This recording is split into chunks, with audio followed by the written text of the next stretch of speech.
Hello, everybody, and welcome to another episode of Hanukkah Erotica Book Club. I'm Raizel, and I'm here with my co-host and stepsis, Malya. Hi, Mal. Hi. How's it going? It's good. I mean, it's the night after Tisha B'Av, so, it feels like a sigh of relief because the 3 weeks, the 9 days, they're over. The fast day's over. We're on to a period of comfort. I also, relatedly... You've eaten? I've eaten.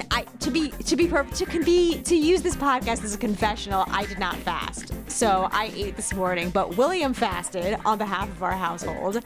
And I'll also say, on the subject of something that we've discussed on this podcast before, I was working. I had a full day of work, so I'm just eating, working, going about my business as usual. And I look over in the middle of a Zoom, and William is putting on tefillin. And you know that on Jewish matchmaking, I forget one of the characters, Cindy, was talking about how sexy it is to put on tefillin. Yes. And I have to say, I mean, marital intimacy is prohibited on Tisha B'Av, but nonetheless, it was pretty adorable hot. here. Pretty hot, exactly. So that was a Tisha B'Av highlight. Fasting, tefillin, wow, talk dirty. I know, for real. So... and then the other thing that I just wanted to say by way of introduction is I have these new headphones, and this is another topic that we've discussed on this podcast, which is our shameless street scavenging in Park Slope. And these were actually, so there's an area in our building foyer where people leave things that they don't want anymore. Yeah, take a penny, leave a penny. Exactly. So this is take a top of the line $700 pair of headphones, leave a pair of $700 headphones. Take a pair of COVID headphones, get COVID. You're right, but it might be worth it. I mean, of COVID's course. a few you days. all just recently had it. It's fine. We had it. We're still immune. Exactly. Totally. And so anyway, they're a tight fit here. You usually hear William before the podcast starts, and as we were setting up it, you didn't hear him because now I have these noise isolating, canceling, cozy, comfy, luxurious headphones for free. Wow. So what a find. Yeah, it's a good, we're on our way up, I feel. For sure. My headphones last week weren't working and I had to pivot. So we're back. My wireless ones are back. Yours seem great. Yeah. Yeah, they're good. They're good. I'm feeling good about it. I can't wait to talk about the book tonight, but I've gotten more feedback about our last episode than I have for a lot, specifically, Mal, about hummus. Oh, yes. Okay, good. I'm glad people liked that tangent. Our hummus tangent meant a lot to a lot of people. I was getting a lot of messages. People could hear us talking about hummus all day. People felt like they wanted to contribute. It brought up a lot of feelings. A lot of people reached out to me about this. But then Shari, listener of the pod, my first best friend, we were in preschool together. We're still friends. She said that she thinks a core memory for her is trying hummus for the first time at my house. Oh, I know. And that the smoothness of Sabra hasn't been the same for a long time. Mm. And of course I relate since I now think that Sabra tastes like poison. Right, of course. But then Shari also shared with me something that actually sounds like it could be just amazing material for a Jewish romance. So at her daughter's camp, there's a lot of Israeli counselors, and I guess families host different Israeli. It's a day camp though. Families, she was hosting an Israeli counselor at her house at some point. So she said that the drama that occurred this summer with the Israeli international counselors at camp is pulled straight from one of our books. She said there's details of romance, bad Chabad dinners, counselors getting kicked out, surprise visits from family members, former Israeli professional tennis players. She said she can't make it up. Sounds great. It sounds really good. Sounds really good. Okay. Yeah, it sounds great. I was just derailed by a DM from William about my headphones, but we're good. Production note. Yeah. Okay, good. We're good. It sounds amazing, that sounds honestly. Great. Yeah. Also, this summer of all summers, come on. I need this book, actually. Yeah, it sounds really fun. And like to be like the mom of one of the day camp kids, like I would like the romance from that vantage point actually. Like I think that would be a fun perspective. You know what I mean? Like she's the Yeah, I mom like do. I do observing agree. it all. Like I think that would be cute. It's good. There's a lot of good stuff out there, and good news for us. There's a lot of new books being published. What were you going to say? I was just gonna say, you were saying people had strong feelings about the hummus debacle. Like, did people agree with you? Did people have Oh hummus yeah, it seems universal, and suggestions? also this Yeah, was not even a hot take. Like I guess everyone's known for a long time right. about the decline of Sabra. I guess so. I mean, it's certainly been a household name for a while. Yeah, yeah. No, people were more just appreciative of the conversation and less giving me a lot of their own insight. It was more like, I have a lot to say about this, but then I didn't hear all the details. They were just really appreciating that we were discussing it, which is great. Great, we struck a And chord. then Yeah, that's other great. people were like, I need to get on this Yemenite caterer situation. Oh, good. Oh, I really hope people look him up. He's so great. I think we're hummus influencers, basically, is what I'm saying. I think we should. I mean, he's hummus influencer worthy for sure. And that brand that you mentioned also. I mean, like, not everyone can get a home delivered hummus, but if you have brands to suggest that are more accessible and a good Yep. alternative to Sabra, that's a Sunny and good Joe's, service. baby. Because Okay. also the issue Mitch pointed out recently, I don't know if this is because he was listening to the episode or not, but a few years ago, there was some kind of recall on tahina, and now tahina is not available in a widespread way at all. Like, at all, at Hmm. all. There used to be Trader Joe's tahina. There was all sorts of things. That's So true. some Now I recall see. really, Right. They don't have like mhm, prepared tahina the way they have hummus anymore. exactly. Wow, there was a whole a panic, a tahina panic. Yeah, it's a big loss for me, but I make it all the time because I need it. Okay, we Yum. digress again, but you know what? It seems like this is what people want to hear. So, Totally. Totally. hmm Well, hmm I have a lot of thoughts about this book, so I'm prepared to get into it. okay, I am too. Um, okay, so for today's episode, we read Craving Flight by Tamsin Parker. Right.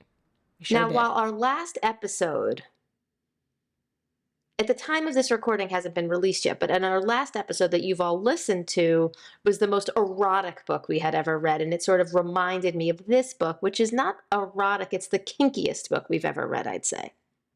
Yes, I would agree with that for sure. I was Is it not? reminded Is it of not it. erotic?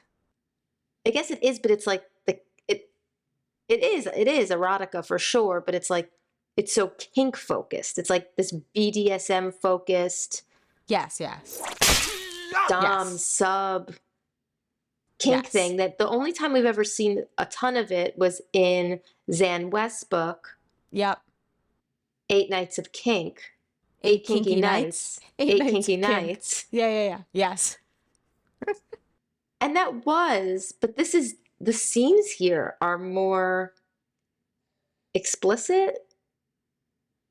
I have to say, I was like actively avoiding reading this book. Like even though it was so short, I Yeah. was down to the wire to me because I did not want to read it. I found it very disturbing.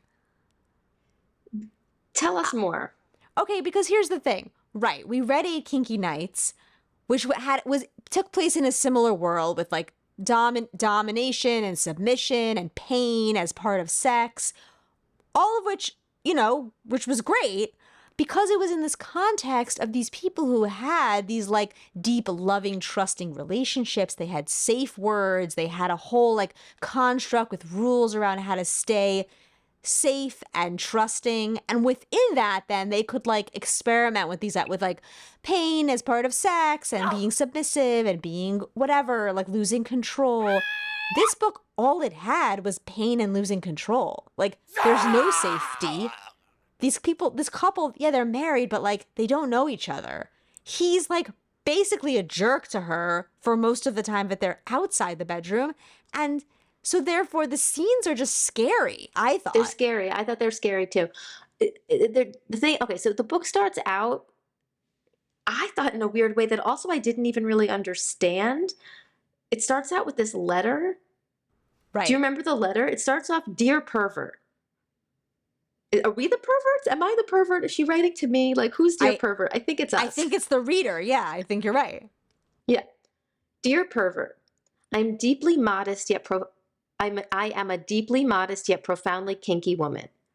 My husband left me for another woman, so I divorced him. During our marriage, I discovered that I had a need for restraint, spanking during sex, play, and some rather kinky drives. He was my husband, but resisted being my dom, so he agreed to play sometimes during sex. Anyway, blah, blah, blah, fast forward, fast forward, fast forward. This woman was not from, Right. married to a guy.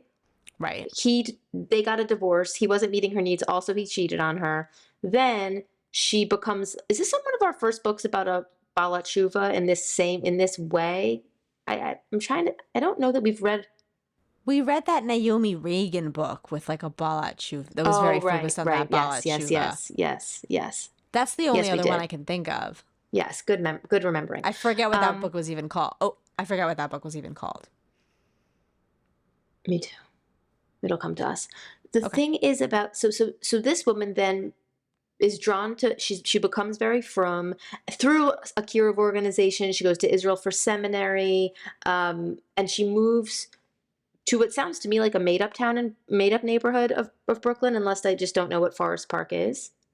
Yeah, I think it's supposed to be Borough Park, right? It's Yeah, just me like a too. fake But like, version of why Borough change Park. it? Why change it? Like, why take me out of Right. it? Like, I don't understand why some books can literally like describe every aisle of Trader Joe's and every product without it being an issue. And then some books have to make up Borough Park and call it Forest Park. I don't get that. I'm sure she Could didn't someone have who to. knows There's more no than us like, talk to us about this? right. Why make that decision? Yeah, that's weird to me too. Right. Just It use just, it Borough takes me Park. out It's of such a it. good, yeah, it's a good shorthand. Also, people know Borough Park. You already have a vision in your mind. Like, why Exactly. not make the most of that? Yeah, I agree. I don't Exactly. get it. Okay. Yeah. Anyway, so she's a Balat Tshuva, and but like really, I mean, like I would say like a term that's used in our culture maybe is like flipping out. Like she becomes very religious, Yes. And she's also like and a successful like intellectual. Like she's a professor, a college right, professor. Right. right. So she basically um, she's very successful, has this sexual need to be restrained, spanked, dominated in the bedroom.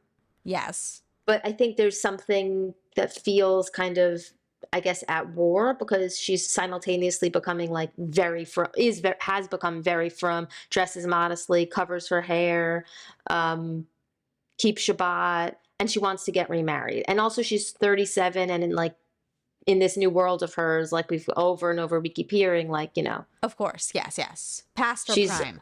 past her prime, an old lady needs to get married, have kids, blah, blah, blah, blah, blah. But she wants to, and she has a great relationship with the Rebbitzin, and she's like, Yeah. she wants to get set up with someone, but she's not interested in all these people. And then finally she suggests Elon the butcher. Yes. And she's like sort of always been attracted and interested in Elon, and Elon lost his wife. Right. Right. They've always had chemistry when she like goes into the butcher shop. Yeah, but like not real like chemistry. Yeah, I mean it is, I guess, real chemistry, but like something she feels. Obviously, I guess he feels it too, but they're not like outwardly flirting or anything like that. Like he's a man of very few words. He's He's a kind man of of a very few dick. words, and they're like in a community. He's a total dick. What? Yes. It's revealed what a dick he is, but he's kind of the strong, silent type. But also, they're just in a community where like men and women are not going to be like striking up a chatty conversation just in Exactly. general. So, Right. right. Now, one theme here is that she has had some issues remembering the rules of kashrut.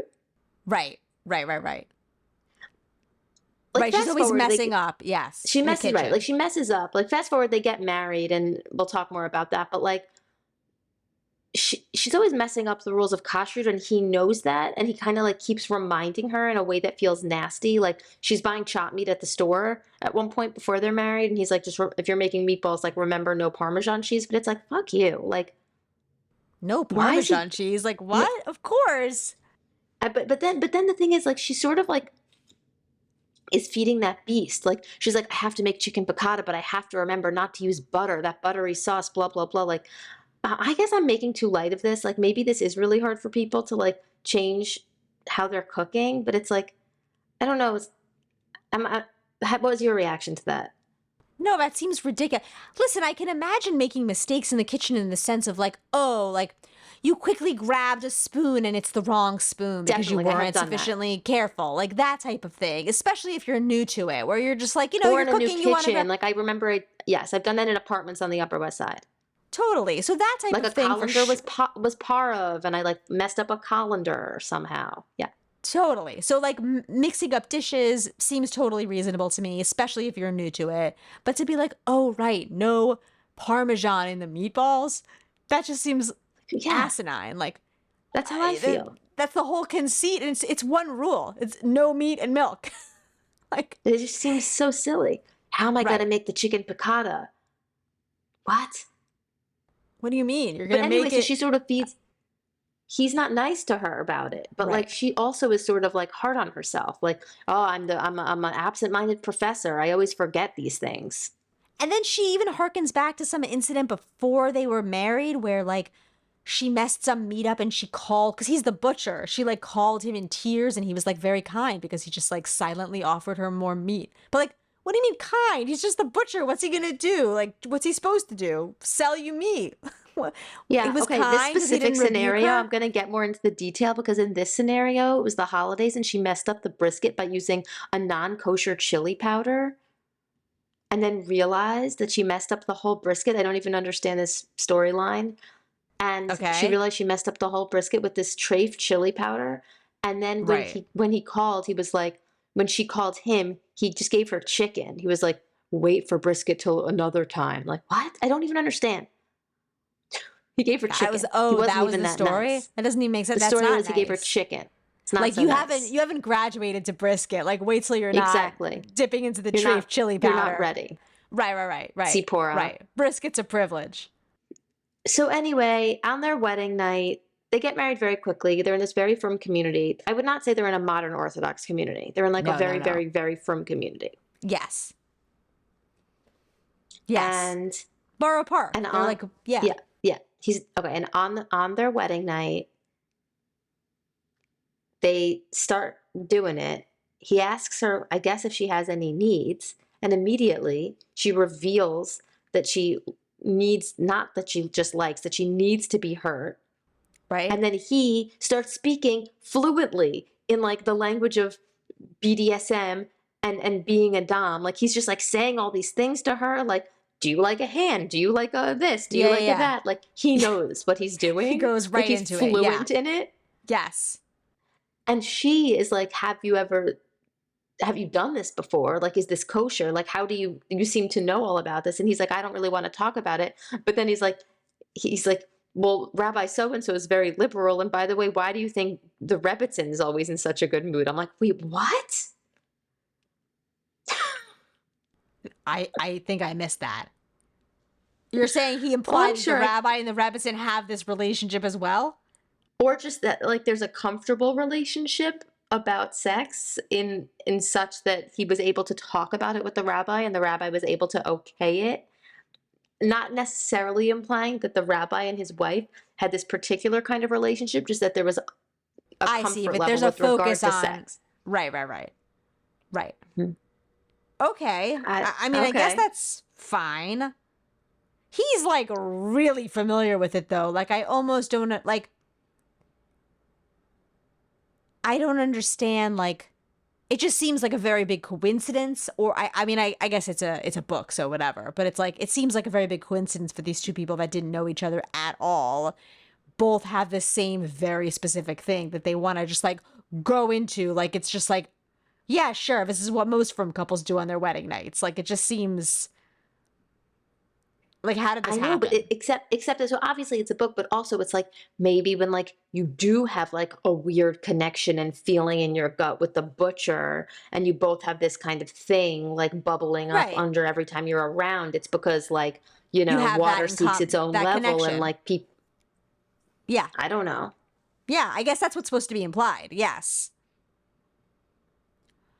But it's like Yeah, it's one thing to have that connection where you it's one thing to have that connection where you both are into the same thing or like you're compatible. So like fine, different people like there's such a thing as, there's compatibility, so they're compatible. But there's a like she's in such a vulnerable position and she seems to just go into it so unquestioningly with someone who I understand they're married, but like she doesn't really know him and he's not really, he hasn't laid out any sort of like rules or limits or boundaries Yes, or because even anything. did you ever read 50 Shades of Grey? Have we discussed this book? Have you? I think we did. I have it. I think we have discussed it. I have not read it. Because that book does have a lot of rules. Like that character is pursuing her because I think it was initially Twilight fan fiction. Did you ever read Twilight, the Twilight series? I didn't, but I saw some of the movies, so I get the Okay. gist. So it's like it was Twilight fan fiction, and so like this guy Christian Grey was pursuing. I think her name was Bella, or is that the Mm-hmm. character in Twilight? I'm getting confused now. But Bella's the he character was in Twilight, I think. okay. So he was pursuing her, and he like, but there were rules, like very specific rules, like before she like there was maybe even a contract. Like there was a lot of kind of rules surrounding this. And you're right. This was just like they dove right in. They dove right into like exactly what she needed. The other thing is though that at the very beginning, when they're in bed together for the very first time after dating for being engaged for a month, not dating. He's like, "What do you need from me, Tsipora? Tell me. I won't have you till you're ready." And then she thinks, "Bless those conscientious chassan teachers who make it clear to grooms that it's the man's responsibility to make sure his wife is ready and willing. People could talk smack about the keeping kosher and hair covering all they like, but this is definitely something Judaism got right." Okay, you know how I feel like there's this kind of there's like a narrative that this is what happens in like chassan classes, and like I don't know what exactly happens in kala classes, but like you know the rabbis teach the grooms that they have that like the woman has to be ready and that it's your job to please her and blah blah blah blah blah. But like, is that really happening that much? Like, or is this just like glorified in like the Baal Teshuva world? Like, I don't know. Right, like I feel like it's a what are thing these you from hear all the guys time. actually being taught, you're saying? Like are they Yeah, like I feel like right, it's right, like you right. hear that, like, oh, well, in Judaism is the only religion where blah blah blah, where the men are taught that. But it's like, is that really like what's happening so much? And I don't know. Yeah, I have no idea. Right. I get it. It's like one of those things that a Baal Tshuva or like, people who are doing kiruv like to brag about, like, look how liberated Exactly. Judaism is. Like, here's our construct around sex, so different than these other sort of ancient ideas. But is that what people really, I have no idea. I have no way to know. I Right. mean, uh, Tell us, people. I Well, I guess wonder. I'm not going to ask. There's some people I could ask, and I'm not going to. There's some people I Oh. could ask, and I would, but some people I wouldn't. If anyone has Yeah, I'm just participated in curious. a And men's chassan class and would like to, share how that went, I would love to hear it. but also like some people that I know who can answer these questions, like maybe there's like some modern Orthodox situation. Like this is a very firm person. This is like not a modern. This is not a modern guy with a modern Orthodox rabbi. Right, right, right. This is like a black hat, yeshivish. Yes. Right. Yes. But I'm saying, how does he have all this very detailed knowledge about this, like, very specific, like, kink?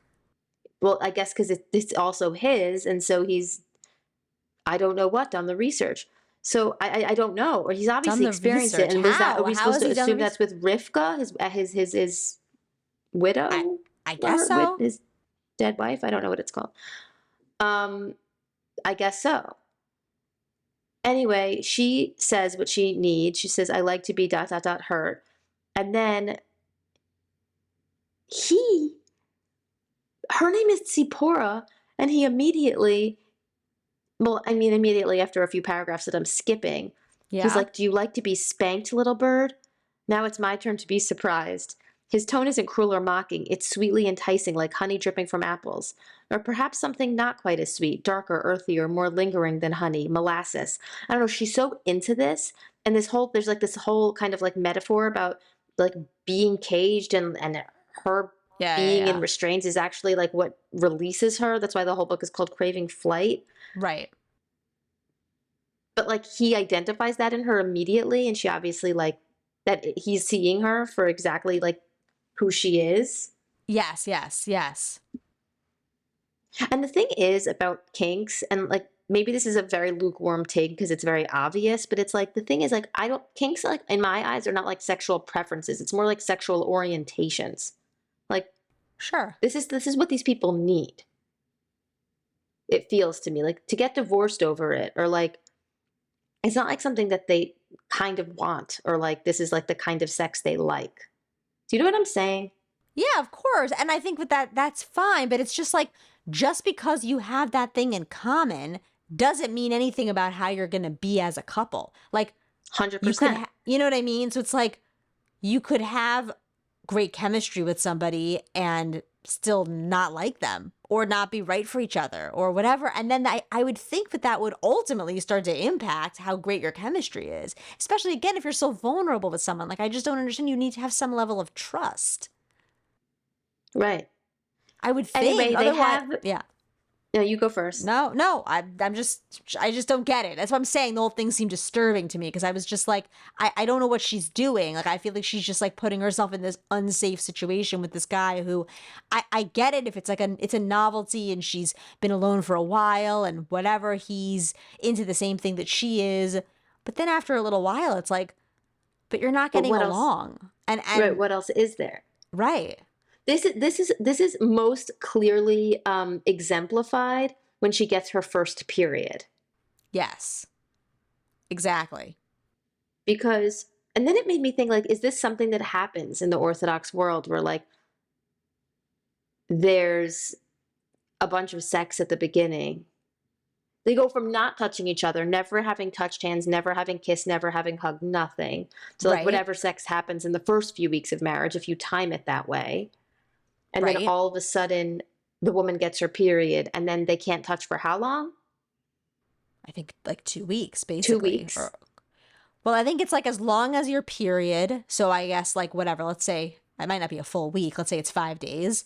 And then 7 days afterward, you have to use that cloth and stick it in and make sure it's white. So Okay. it's So your 2 weeks period. ish. So it's basically 2 weeks. Also, like one time in Israel, like I learned that like there's women who like give those cloths to rabbis to inspect. And I'm like, this is like Right. something is wrong here. Either the cloths or their underwear. They could give them to the rabbi to inspect to see if they can still go on or if they have to start counting from the beginning. And that's It's why there's some communities that have like female experts in this area so they don't have to go to male rabbis. oh yeah, female experts in menstruating. Experts in the halachic categorizations around menstruating, I guess. It's interesting to me how all these rules developed. Like, how did the men who made these rules even know how did they know what they were talking about? They You know were what I horny mean? perverts. They were horny pure pervert. But where were they even getting their information from? Right. I don't. They knew their wife, maybe they could inspect her, but did they extrapolate that to all women, like a rule around all women? Like, I don't even I don't. understand It's a great question.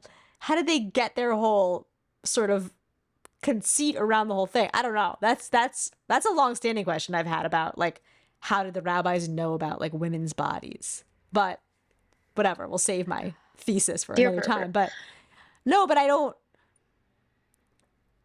Yeah, I don't know about I don't know how widespread that is to take your underwear to a rabbi. Me either. I just was horrified when I heard of this. I'm sure it happens. I It's like these guess. men are so firm that the salt shaker can't be passed between them and their wife while she's in Nida during this time, but then he could just check out another woman's panties or cloth that she stuck up there. It's too much for me. It's too much. Yeah, that's a lot. That's a lot. It's too much. Anyway, so she made this. So she's in this community and she's made this choice, and now she's with this guy Elon, who's a butcher, and he's using language during the first time that they have sex. That's like he hits her and stuff because she wants it, and he restrains her because she wants it, and then he Right? looks at her after, and he's like, "It will fade by tomorrow." He sounds apologetic, and he should do anything but apologize. I wasn't concerned. I was admiring them. You should. He reaches over and traces line upon line evidence of his possession. You mark nicely. Oh, on the extremely rare occasions I've got blah, blah, blah. Anyway, you mark nicely. I'm like, just this guy using that language. I'm like, okay, from butcher. Yeah, like what? What deep, Right. dark parts of the internet are you on? Exactly. That's what I'm saying. It's one thing to explore this kind of thing if you have a compatibility with somebody who you're married to or whatever, but he's obviously getting information from secondary sources. Like he's And it's not just imitating the things. Rav. No, it's not the He Rav. claims it's the Rav, but It's not, is what you're saying. Wait, but Of and course. basically, what I was saying was her first period comes, Yes. and it's so icy. Right. Because all of a sudden they have nothing to connect them. And that is disturbing and should really have been, but it is to her. Like, she's crying. She's like, he doesn't love me. She goes to the Rebbitzin. Yeah, yeah, But like, yeah. what is she upset about? Like, what that he's cold, that he keeps kind of making weird comments about her kashrut forgetfulness? Like, what do you feel like she's exactly talking about? Because he is not a man of many words. She already knows that. Like, is he unkind, or is this just, I mean, I guess your take is that he's a dick, but like, there's nothing. They're not building on anything really. Yeah, He it did just make seems her like the curry only because that was her connection favorite they food. have this strong connection in the bedroom, but it's like it doesn't extend outside of that. Like they're not connecting. Like it's awkward, it's stilted. It would be fine if he's a man of few words and that works for them and whatever, they have a dynamic around it, whatever, but they don't. It's like everything is awkward. She doesn't know when to say things. She feels like she's bothering him. She's like, he's sort of She's he's not walking on really eggshells. She's exactly. The She's walking worst on feeling. eggshells. Yeah, all the time. And yeah.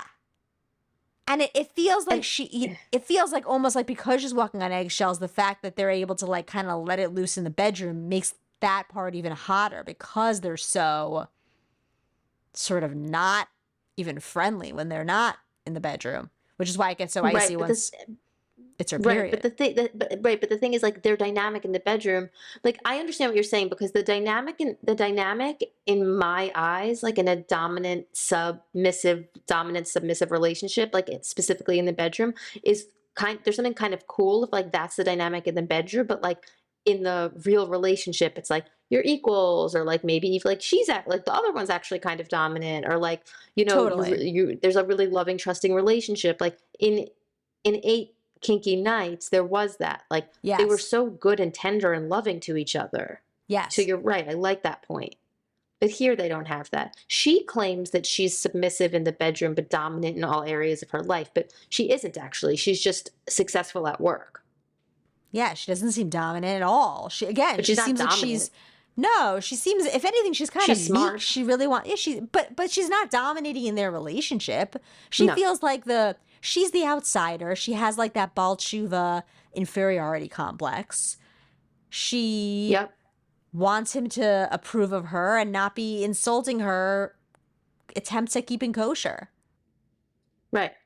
And there's He a does lot, make her yeah. curry because that was her favorite food in the old days. Right. I think that's like a way for him to connect because he's a butcher who likes food. Right, sure.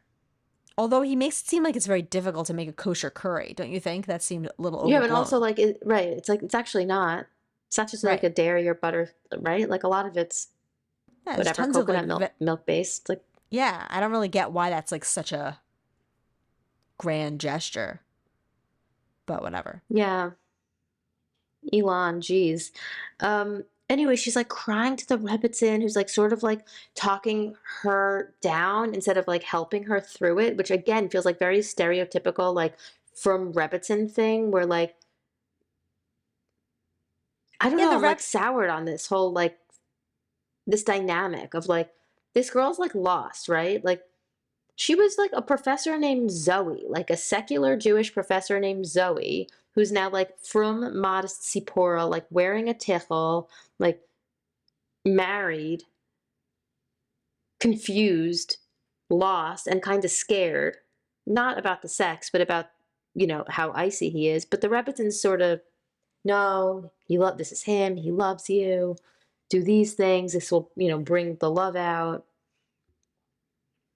Yeah, I feel like the Rebbitzin is kind of like that stereotypical like, but everything is fine. Like you're not really upset. Like you don't really feel what you're feeling, or like if you do, it's just because you haven't like you're not looking. Look on the bright side. Just sort of kind of a like happy-go-lucky, not acknowledging that like no, like she's actually married to like a guy who's kind of an asshole and doesn't know her or like her and doesn't seem to be trying to. Right, but the thing is, like, then it's all reconciled, like, within one page in the book, and it's very confusing to me. Totally. That's yes. Yes. Well, there's a whole thing with her parents come to visit and they leave Yes. early. They're like driving home on Shabbat and she's very humiliated and It's he interesting though, because I do feel like I get that, but also it's like, you know that her parents aren't religious. So, like, why would you expect them to then pretend that they are, right? Like, I don't even think it's disrespectful. Am I wrong? Like, I don't think that they're being who they are. totally. I mean, I don't know. I feel like in these my stereotype of communities like this is that they're very focused on appearances and that this kind of thing would just look scandalous because it's not what people are supposed to be doing. I have no idea if Mhm. that's true. Mhm. That makes sense. I also don't know what the setup is like. Like, I mean, when I was a kid, we lived in, in this community, and my grandparents would drive and would come and they would drive home on Shabbat and nobody really seemed to care. It's like no one even knows where anyone's going. It's Brooklyn. No one like sees anybody. You know what I mean? Like it's a big city. Like no one's Yes. like watching my grandparents like walk to their car. It's like I don't know. Right. But And also just like every kind of like secular Jewish family probably has like the random from family in Israel. Like that's just like I feel like something that all families have. Like all from families have like random secular cousins too. totally, Right? Like exactly. probably. And the same way like I think at these like I don't know, I feel like, more liberal or secular people, there's always like, they're having their kids bar mitzvah. They have to get like a separate caterer for like 5 meals for their like Hasidic Mhm. relatives who are like weirdly behind like a partition. Like I don't know. Like they're Oh, also like believe a me, I've pain. literally already been thinking about it because I'm gonna have Binny's bat mitzvah date like at the end of third grade, which seems really early, but like that is what Oh they told wow. me. I'm gonna have her bat mitzvah date by the end of third grade, which means I'm gonna be planning it for 5 years straight because once I have the date, that's what I'm gonna do. And I've already been thinking about this. Oh, There like won't be how no to partition, but no, like how to, yeah, make it work for everyone. I definitely remember like bar and bat mitzvahs when I was a kid where like, it was just like a co-ed kind of whatever. It was an Orthodox, but it was just like a modern Orthodox bat mitzvah. And then there was like a partition with like the Haredi, like two families behind it eating from like double wrapped different food. Like And it people was a do this. kosher event, an Orthodox kosher It event. was an Orthodox kosher event, like Yes. in Passaic, New Jersey, like a totally Oh my Orthodox event. God. But like, there's degrees of Orthodox, like Right. whatever. So in Oh the my same way God. that those frum cousins can be a pain, the secular cousins, I guess, Right. the secular relatives could be a pain too. Yes. But like again, you're married, like you said, this is no surprise. You knew she was a like balat tshuva. You knew like why is everyone Which acting you like there's some exactly. deal that's being broken? Right.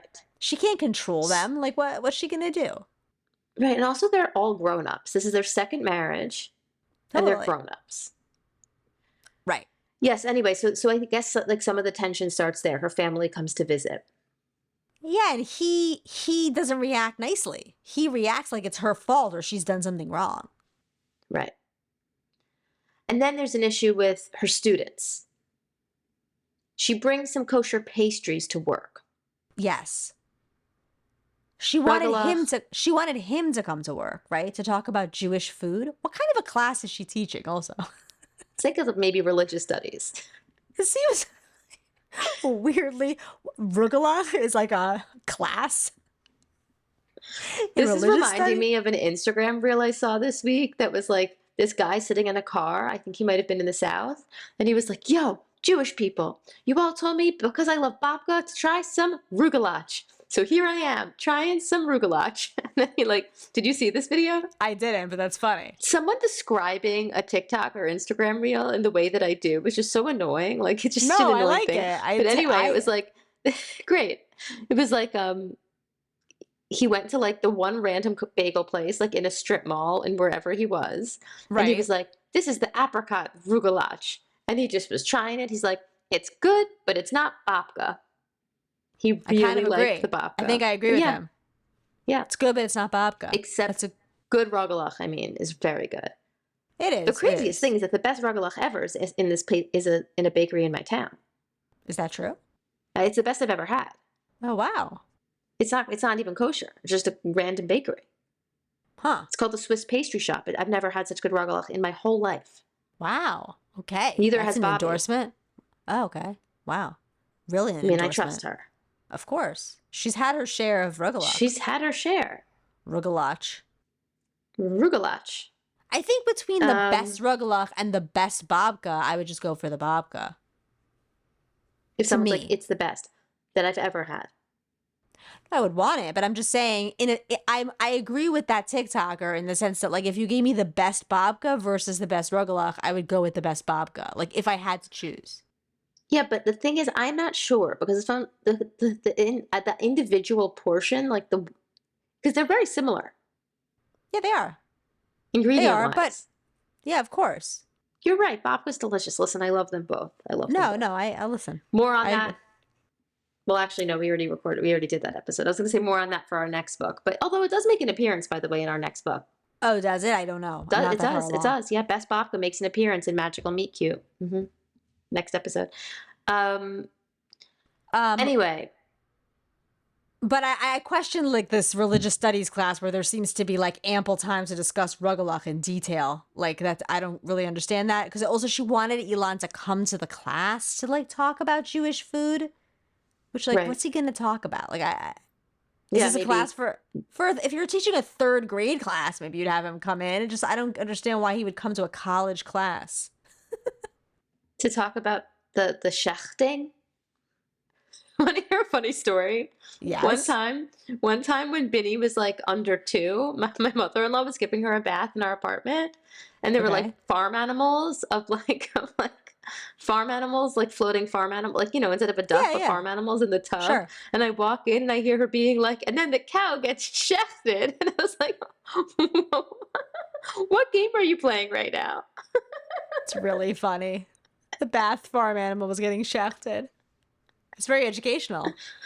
Another hilarious story related to this is that last week we were away and my in-laws were watching our kids and they slept at our house and moved in and took care of the kids. And then because of that, Jojo was like saying it was tinkle outside and like it was time to go schluffy and like was grabbing a kippah and putting it on at all times. Like, oh, wow. He was just like fully immersed in. Yeah, it didn't take long. Wow. No, just a couple days.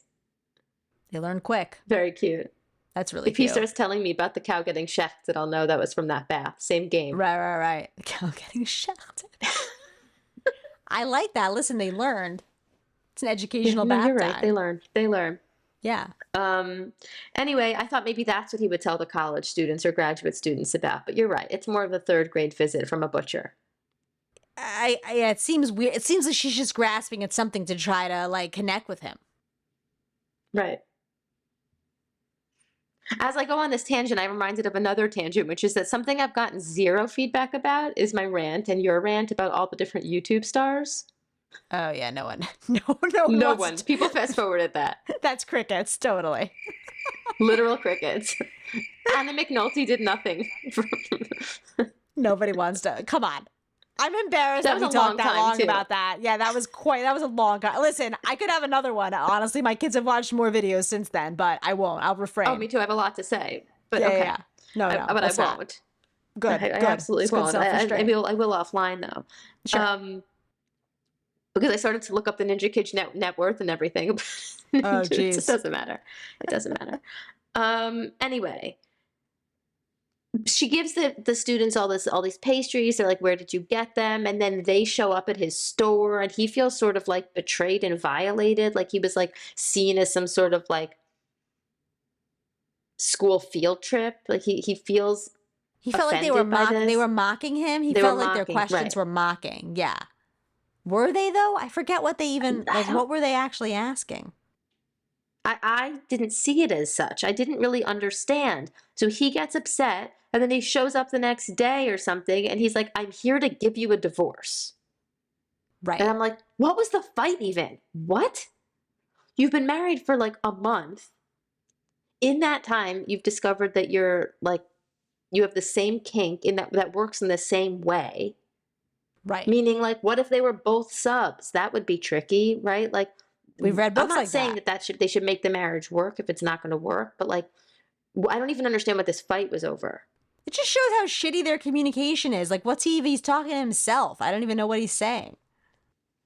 Yeah, he's like, I'm here to give you a divorce. And like that's very specific language because does he mean a get? Like was he like is that the language people use? I'm here to give you a divorce? I don't I've know. never heard that. I maybe. Yeah, give the get, right? Give the get. That way they I've always just say never about heard it like, used like that. here to give the get. I don't know. Anyway, she's kind of horrified. Then there's this weird, very like romance book thing where she says something about loving her. He's like, "Well, I don't want to love you," and then which is such a mean thing to say. He's like, "No, you're not understanding what I said. I don't want to love you, but I do love you."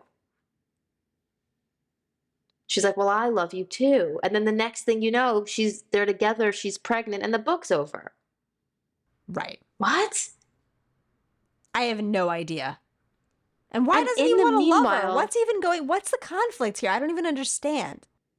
I don't either. In the meanwhile, in the interim, what we're skipping over is like the most explicit kink sex scenes.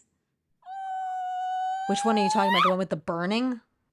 I'm talking about all of them. Like we're Oh, just they're all of them. glossing Yeah, over they're all the all. sex. That's what I'm saying. That's why I avoided reading it. I found those scenes are disturbing. Not because they are disturbing in and of themselves. I think it's fine. I get it. She's into it. He's into it. It's great. But like to have that in the context of someone that you don't know and you don't really trust and you can't communicate with effectively, it just is scary. I know. He's like Anyway, he's burning always tying her her. I up. mean, He there's like like gets serious. Serious what? There's serious like pain, like Yeah. and she's so like that. Just that one scene with the candle where he's like dripping hot wax on her was really, I don't know, a lot. Yes, and also because she's always restrained, she's like actually not like she's not safe. Exactly. Yes. But this is literally what she needs. Like, and every time he's like, fly, my little bird, fly, and then she comes. Yeah. And then she like cries afterward, and it's like this release. Yes, then she cries, and then there's like this aftercare thing. Which again would be fine if it was somebody who I'm just saying the same thing over and over. I just didn't, in that context, it just seemed sad to be crying like that and having this release with someone who like you don't know or trust or anything. But are married to. It actually sounds like a nightmare. Totally. Like a horror movie. Yeah. It's very dark. I know, but the thing is, like, I wonder, and then looking back at Zan West's book, like, I guess for all of that stuff, like, the book actually was really light. Because there was so much, like, cuddles and loving characters who were just, like, making elaborate meals and loving each other. Yeah, exactly. They had this strong network of friends. They really cared about each other, all that stuff. Yeah, none of that is here. No. And again, I don't even understand that when he's like, I don't want to love you. Why not? You're married. You're married. Why don't you want to love her? I get it. I agree with you. I don't get it either. I don't understand. I don't get it. And it's also like he's like, you're usually so good at listening. She's like, so you don't love me. I could bear that, right? Brooks didn't love me, nor was he particularly kind. This is sad. He didn't respect my faith or my need for pain and domination. Elon gives me all of those things. He respects me, values me, fulfills my needs in the bedroom. I should be grateful instead of feeling like my bones are uncomfortably hollow, or I can leave. He's come here to tell me to do. I didn't say that, but he's come here to tell me to do. My eyes snapped to his tense jaw, his knitted brows. But you're usually so good at listening, Tsipora. It's like gaslighting her. I rewind our conversation back in my mind, but it seems so clear. I'm not the wife he wants, and he doesn't feel like bearing the responsibility, blah, blah, blah, blah, blah. I said I didn't want to love you. I didn't say I didn't love you. It's like, almost just like, what? That's not how people talk. I have no idea. And then That's he not how also people he has a whole story in the middle of it. He tells about his first wife and how she couldn't have children, and his family were so upset. They were just waiting for her to die. Which is horrible. And also, what does that have to do with anything? Like, I don't even, where is he going with this? Yeah, it's like he's sharing, I don't know. Maybe just sharing that he has trauma. I don't know. Oh, I see. He doesn't want to love her because like he's been burned before. That's what we're supposed to take from this. Just I nothing don't is know. clear to me. I don't. This is not a. I know. I've been trying to convince my, but what, yeah, I've been trying to convince myself that what I felt for you was some mash of duty and defiance and animal attraction. It's not. Sometimes my love for you is so big I feel that I'm drowning in it. It's a fearsome thing to be tasked with caring for a woman like you, so intelligent, so vibrant. I pray every night to be worthy, but in the daylight it feels dangerous to love you so much. It's easier to be quiet when my family criticizes you, to shrug and let them believe I've made a mistake and that staying with you is the honorable thing to do. It's not. It's selfish and I owe you more than that. What is he even talking about? I really don't understand any of that. Why is it easier? So What's he talking? Really, I don't understand this whole monologue. He's having some kind of conflict, but I really don't know over what. To But our then somehow, like listeners, you said, it all gets resolved. And he's like, actually, I do love you. She's like, I love you too. And they're like, well, I guess everything's fine. no, literally on the next page, it's done. Yeah. It's like within a second, it's resolved. I love you too, Alon. I've just been afraid that you didn't think I was good enough, that I didn't please you. And you do, little bird, you do. I promise you that. Even when you make mistakes, I love you and I'm so proud you're mine. He puts me down and cradles my face in his hands, brushing away the few tears that have managed to escape through my lashes. Tears, finally, of happiness.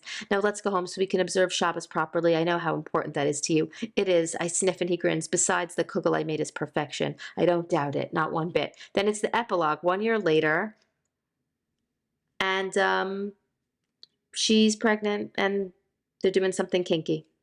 Right. My life, my love, my Elon. That's the last line. And then there's a nice glossary.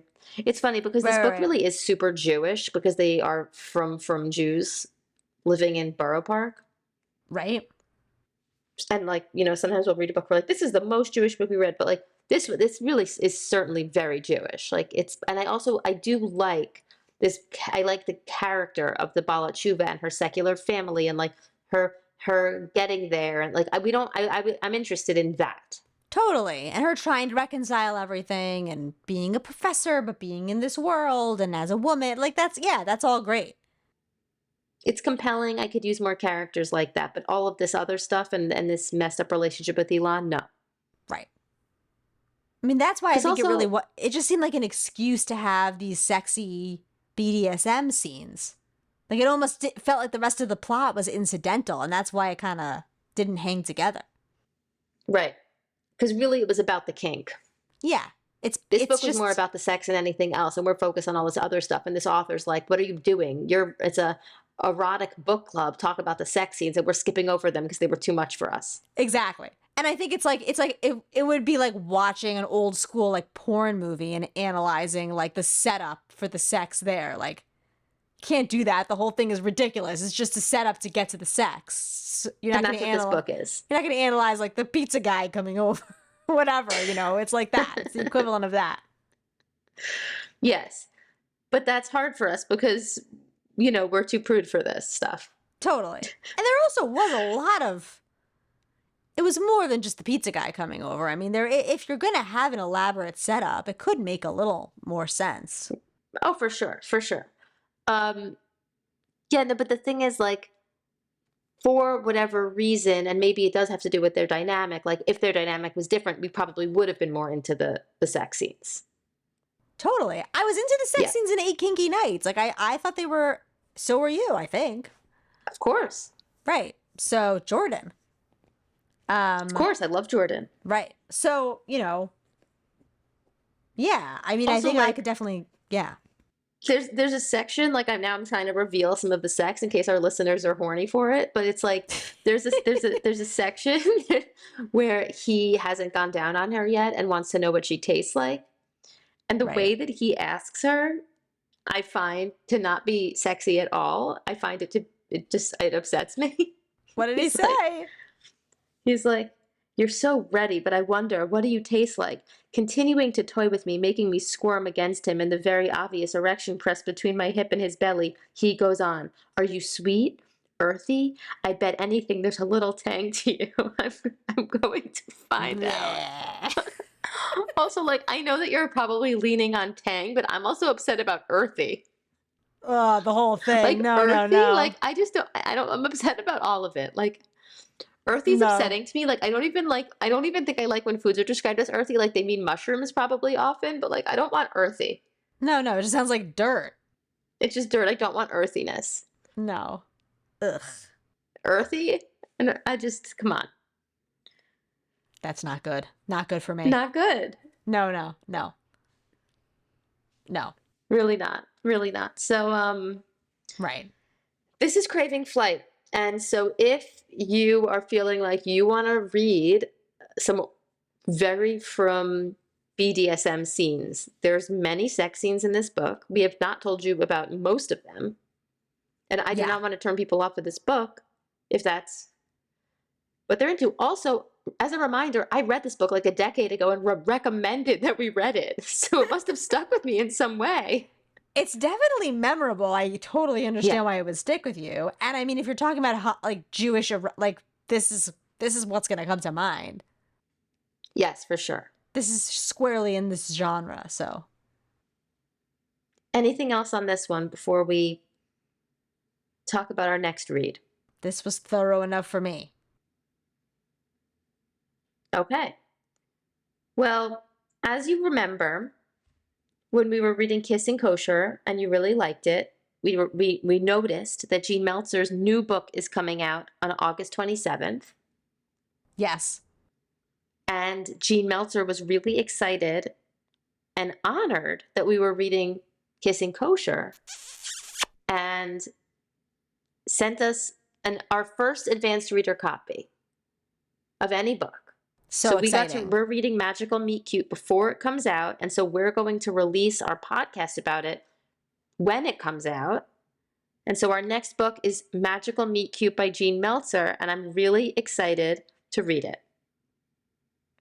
This is a big milestone for us. We had to download like a special app for advanced copies of books. I feel like an insider. Absolutely. It's the most user-unfriendly app I've ever encountered, but I absolutely feel like an insider. Right. I'm willing to Did you suffer figure through out how to that. get it to your Kindle? I was trying to Google how to do that, and it seems very complicated. You have to like change your Google settings, change your Kindle settings, change your phone But I settings. did that. Added an email, this, that. I Oh, you went through did all the all that. steps. Oh my God. Oh, yeah.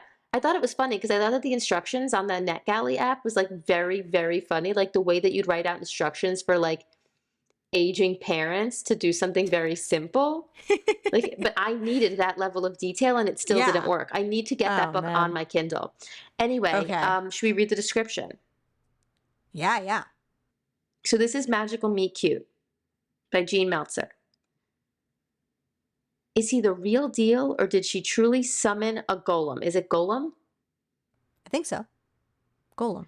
Faye Kaplan used to be engaged. She also used to have a successful legal practice, but she much prefers her new life as a potter in Woodstock, New York. The only thing missing is the perfect guy. Not that she needs one. She's definitely happy alone. That is, until she finds her town papered with anti-Semitic flyers after yet another failed singles event at the synagogue. Desperate for comfort, Faye drunkenly turns to the only thing guaranteed to soothe her, pottery. A golem protector is just what her town needs, and adding all the little details to make him her ideal man can't hurt, right? When a seriously hot stranger mysteriously turns up the next day, Greg seems too good to be true, if you ignore the fact that Faye hit him with her bike, and that he subsequently lost his memory, but otherwise the man checks every single box, causing Faye to wonder if Greg's sudden and spicy appearance might be anything but a coincidence.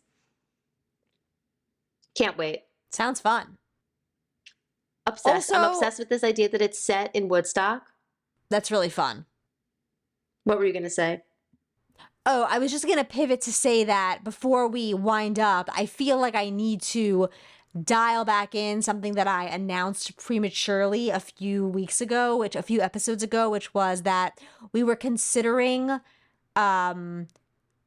being a part of the Tu B'Av white party on the Upper West Side, the Bang It Out party, and that plan has not come to fruition. So if there were any listeners who remember that I mentioned that several weeks ago and have been eagerly awaiting that party for us to make an appearance, it's not happening. No, but you know what is a good opportunity? We are going to be back live at the Rip Bodice this December. Yes. Is that date finalized? That's a true thing. Well, I mean, I think so, but maybe it's too early, but the date was proposed. We said yes. I'll circle back, but looks like it's Yeah, happening. yeah, it's happening. Awesome. Okay, I'll I'll so I'll reveal the date after it's confirmed, but we're going to sounds be good. back live this Hanukkah, There's live stuff to look pre-Hanukkah. forward to. Yes. Anyway, we'll talk more about it when we talk about Magical Meet Cute, but Molly and I have a lot of experience with upstate New York and Berkshire's and Jersey hippie Jews Oh, we sure and do. Brooklyn hippie Jews. Oh, yes. A lot. I'm excited because, And she did such a good job portraying that type in Kissing Kosher with that weirdo pot rabbi. yeah, this is going to be really good. I'm excited. I can't wait. And then, I mean, I have so much to say. I gotta wait. I gotta wait now. I have to wait. Yeah. Never mind. You know what? I'll save it. Hold off. Hold off. I'll save it. I haven't finished the book yet. Can't wait to talk to you about it, though. And thank you to Gene Meltzer for sending it. Yes. Really awesome. All right. I think we're out. Sounds good. Oh, and I wanted to share, you're probably going to share about Hanukkah Pong being our sponsor, but we also have a new sponsor, which is a fun new Instagram account called Cannabis Debris. CANNABISDEBRIS. It's an artistic Instagram posting photos of Mylar weed bags found on the streets of Brooklyn. What? Check it out. Cannabis Debris. Wow. It's William's new our William Levin, our producer's new project. It's an artistic side project. He's launched a number of successful Instagrams. Thank you for sponsoring. Noting phenomenon on the streets of New York, and this is the new one. So check it out. Cannabis Debris. Lowercase L. Lowercase L is another one of his Is that still going strong? projects. Oh, absolutely. He gets submissions from all over the world. You can check that. Has an Instagram account too. Lowercase L. But Okay, well, Cannabis another Debris is the person, new another one, so- business, Yes, please. another sponsor. Yep. It's not too early to get your menorah-shaped beer pong at all, actually, now that summer's winding down. Get your Hanukkah Pong at newishtraditions.com and get 20% off with promo code Hanukkah Erotica, HANUKKAHEROTICA. That's newishtraditions.com. Like Nice. Jewish, but new. I get it. Thanks for William. Thank you to William for producing. Thank you to Yes. Mal, my co-host. Follow us on Instagram, rate us, review us. Leave us a review. Please. See you soon. Bye. Bye.